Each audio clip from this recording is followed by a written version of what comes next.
Correct है, कहीं कोई टेंशन वाली बात ही नहीं है। और इसको मैं एक चीज समझाऊंगा व्यूअर्स, ऐसे देखें, जब आज निफ्टी में 200 पॉइंट का सुबह करेक्शन था, हिंदुस्तान कॉपर 1.5% 3 रुपए करीब ऊपर ट्रेड होता हुआ नजर आ रहा था। तो इसका मतलब आप देखिए, अगर मार्केट पॉजिटिव खुलता तो ये गैप अप के साथ आज ही रैली दिखा सकता था। तो इसलिए हमें लगता है कि हिंदुस्तान कॉपर 560 570 के लिए तैयार है, बाय एंड होल्ड करने की सलाह है। और टाटा स्टील भी 210 तक के अपसाइड मूव दिखाना चाहिए। चलिए, तो पॉजिटिव इंडिकेशन दोनों ही काउंटर्स के लिए यहाँ पर एक्सपर्ट की तरफ से नजर आ रहे हैं। अब पर चलते हैं अपने दर्शकों के कुछ सवालों की तरफ। रिंटू सरकार जी का सवाल आया है, कह रहे हैं मुदित सर से जरा पूछिए मैम कि मार्केट में इन्हें 1 लाख रुपीज लगाने हैं शॉर्ट टर्म के लिए, 20% का गेन मिले तो ऐसे कौन से शेयर में जो है पैसा ये पार्क कर सकते हैं?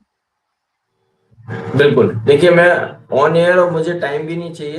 रिलायंस, आपको 1 लाख रुपए लगाने हैं, रिलायंस खरीदिए इन लेवल्स पर, एचडीएफसी बैंक खरीदिए, कोटक बैंक खरीदिए। ये 3 स्टॉक्स इक्वली अमाउंट आप डिस्ट्रीब्यूट कर दीजिए। आप 1 महीने के नजरिए से अगर आप पैसा डालेंगे तो मैं बोलता हूँ इस पूरे 1 लाख में आपको करीब करीब 1,15,000 1,18,000 तक का प्रॉफिट होता हुआ नजर आ जाएगा। 15 से 18% तक का अपसाइड मूव बन सकता है। चलिए ठीक है।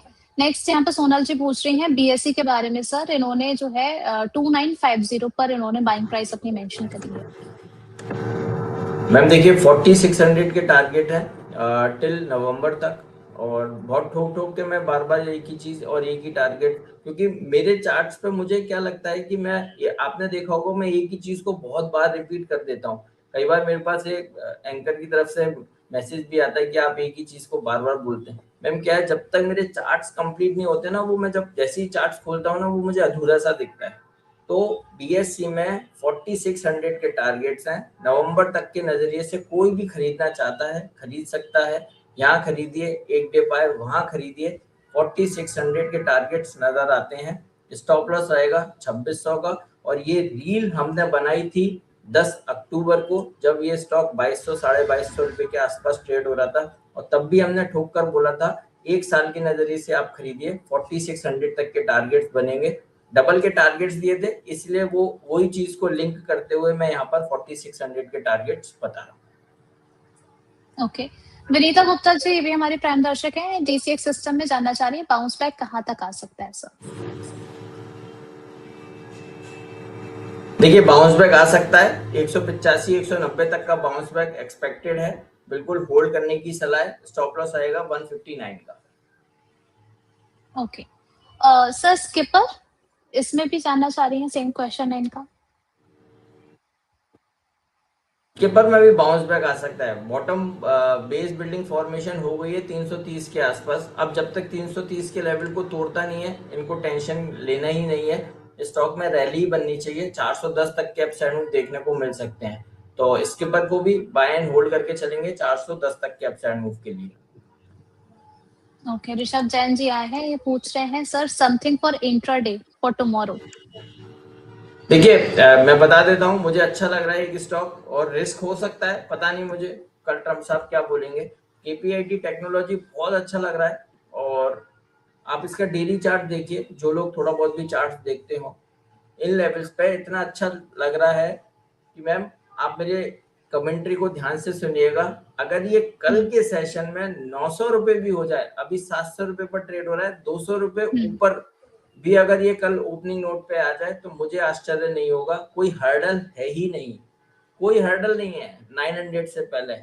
चार्ट पूरी तरह से फ्री हैं ऊपर जाने के लिए। तो आप केपीआईटी टेक्नोलॉजी पे दाव लगा सकते हैं। ये मत सोचिएगा आज खरीद लिया कल 900 रुपए हो जाएगा, या कल ही एकदम बहुत अच्छे रिटर्न मिल जाएंगे।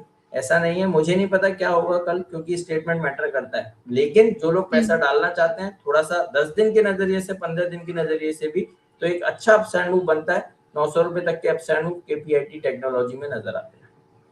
ओके, यानी कि केपीआईटी का चार्ट स्ट्रक्चर जो है वो सर को अपसाइड मूव के लिए काफी फेवरेबल लग रहा है, तो आप उस अकॉर्डिंग अपनी रणनीति को सेट करके चलिए।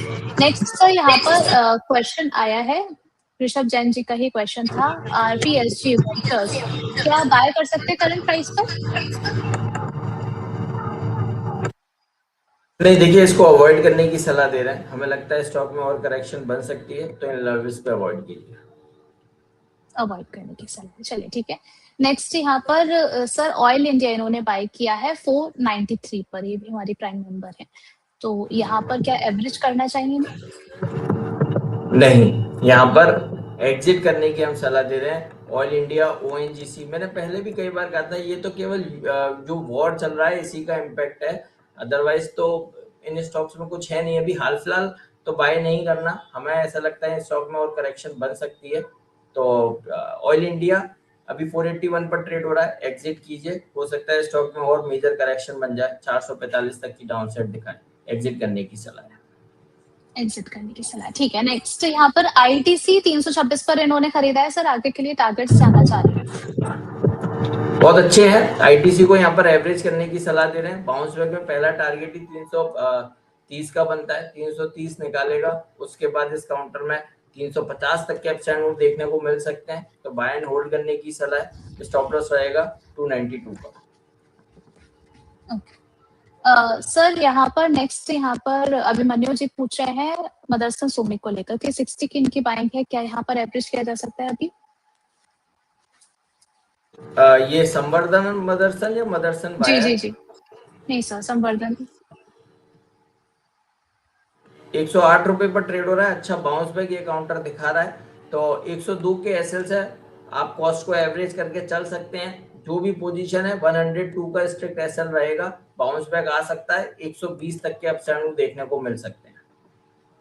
चलो ठीक है।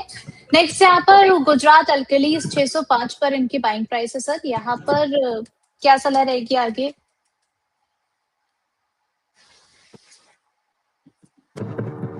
देखिए गुजरात एल्कली के स्ट्रक्चर वाइज पॉजिटिव है, और बड़े अप मूव के बाद जो कंसोलिडेशन बना है उस कंसोलिडेशन में कहीं भी स्टॉक में कोई हार या कोई भी मैसिव करेक्शन जैसा कोई माहौल नहीं है। स्टॉक हेल्दी करेक्शन दिखाकर कंसोलिडेट हो रहा है। हमें लगता है 540 के एसएल्स है, पोजीशन को होल्ड करके चल सकते हैं। 660 670 तक के अपसाइड मूव गुजरात एल्कली दिखा सकता है। चलिए ठीक है सर। यहाँ पर अभी हमारे एक दर्शक हैं, उन्होंने पूछा था अभी जो कोल इंडिया के जो सब्सिडरी का जो आईपीओ आया था उसको लेकर के उनका सवाल था, सीएमपीडीआई को लेकर के। आपने आईपीओ ट्रैक किया था सर, उस पर आपका टेक हम लेना चाहें? नहीं, मैं बहुत ज्यादा आईपीओ ट्रैक नहीं करता हूँ, तो मैं इस पर कोई भी स्टेटमेंट नहीं दूंगा। ओके। सोनल जी कह रही हैं सर, उन्होंने आपने जो भी रिकमेंडेशन दी है सभी को एक लाइन में लिख दिया है, अब शॉर्ट टर्म के लिए इनमें से कौन सा पिक कर लें? टाटा स्टील भी लिखा है उन्होंने, हिंदुस्तान कॉपर भी है, रिलायंस भी, एचडीएफसी भी। शॉर्ट टर्म के लिए आप रिलायंस को चूज कीजिए, रिलायंस में बड़ा अपसाइड मूव बनेगा। देखिए ऑल्दो ये जो सारे स्टॉक हैं, हम क्वालिटी स्टॉक पे ही बात करते हैं, और कई बार उर्वशी जी से भी हमने मैसेज में बात करी है कि हम क्वालिटी स्टॉक पर ही डिस्कस करेंगे। आप देखिए ये स्टॉक ऐसे हैं कि आप अगर अपने पोर्टफोलियो में कोई भी नंबर दीजिए, आप नंबर ही नहीं दे पाएंगी, नंबरिंग नहीं दे पाएंगी। रिलायंस में इतनी करेक्शन के बाद ज्यादा बाउंस बैक देखने को मिलेगा। हिंदुस्तान कॉपर ऑलरेडी स्टॉक में जो पैटर्न बन रहा है वो बड़े अपसाइड मूव के लिए तैयार है। तो मैं आपको एक ही चीज बोलूंगा, आप रिलायंस की तरफ जाइए, यहाँ पे अच्छे अपसाइड मूव बन सकते हैं। अगर पॉजिटिविटी आई तो हैवी वेट काउंटर्स में मूवमेंट आएगा, रिलायंस बाय करने की सलाह है 1380 और 1400 तक के अपसाइड मूव के लिए। चलिए यहाँ पर जो है अब जाते जाते एक आखिरी सवाल ऋषभ जैन जी का ले लेते हैं। ये कह रहे हैं कि सर एक कॉन्फर्मेशन और चाहिए कि बैंक निफ्टी क्या अभी एक बार फिर से 51,000 या फिर 50,000 के लेवल को टच कर सकता है क्या? देखिए ये तो अब मैं क्या बोलूं, चांसेस बहुत कम है, बहुत रेयर चांसेस है कि दोबारा इस तरह का मैसिव करेक्शन देखने को मिलेगा कि 51,000 या 50,000 के लेवल्स बैंक निफ्टी में देखने को मिलेंगे। पहले हमें 54,000 54,500 तक के अपसाइड में बैंक निफ्टी में नजर आते हैं। चलो ठीक है। नेक्स्ट यहाँ पर जो है आप पोलिंग रिजल्ट देख लेते हैं। सवाल था कि आप किस स्टॉक पर सबसे ज्यादा बुलिश हैं, Tata Motors, Hind copper, IOC या फिर बीपीसीएल? सबसे ज्यादा लोग कह रहे हैं कि टाटा मोटर्स की तरफ जाना चाहेंगे वो। नेक्स्ट यहाँ पर हिंद कॉपर की तरफ 27% वोटिंग है, आईओसी की तरफ 16% एंड बीपीसीएल की तरफ 8% है। मतलब सर बात करते करते आपने अपना नजरिया तो इस पोल को लेकर के पहले ही शेयर कर दिया है। अब लोगों का जो वोट है वो सबसे ज्यादा टाटा मोटर्स की तरफ हमें देखने को मिला है। इस काउंटर पर आपका जो नजरिया है वो बुलिश है? देखिए, हिंद कॉपर हमारा पसंदीदा काउंटर है। इसके बाद अगर आप बात करेंगी तो Tata Motors, definitely Tata Motors में भी अपसाइड मूव बन सकते हैं। 400 रुपए तक के अपसाइड मूव पहले भी कई बार हमने सुझाए हैं और हमें लगता है वो 400 रुपए के levels Tata Motors passenger vehicle में नजर आएंगे। तो जो लोग यहाँ पर थोड़ा बहुत इन्वेस्टमेंट करना चाहते हैं, थोड़ा सा टाइम लग सकता है, बट 400 के लेवल्स डेफिनेटली टाटा मोटर्स में देखने को मिलेंगे। चलिए ठीक है, thank you so much Mudit sir हमारे साथ जुड़ने के लिए और हमारे सभी सवालों के जवाब देने के लिए। एक डिस्क्लेमर और दे दीजिए सर। बिल्कुल, देखिए जिन भी स्टॉक्स पर हमने बात की है उसमें से किसी भी स्टॉक में हमारी कोई पर्सनल होल्डिंग नहीं है, बट सिमिलर लाइंस पर क्लाइंट्स के साथ व्यूज और रिकमेंडेशन शेयर करते हैं। जहां भी बाय, होल्ड और कोई रिकमेंडेशन हमने शेयर की है, कोई भी पोजीशन बनाने से पहले अपने फाइनेंशियल एडवाइजर से जरूर सलाह लें। चलिए, thank you so much sir हमारे व्यूअर्स को गाइड करने के लिए। Thank you, thank you. तो फाइनेंस ज्ञानी के सभी व्यूअर्स को जो है अपने वित्तीय सलाहकार से सलाह लेते हुए जरूर चलना है। रिस्क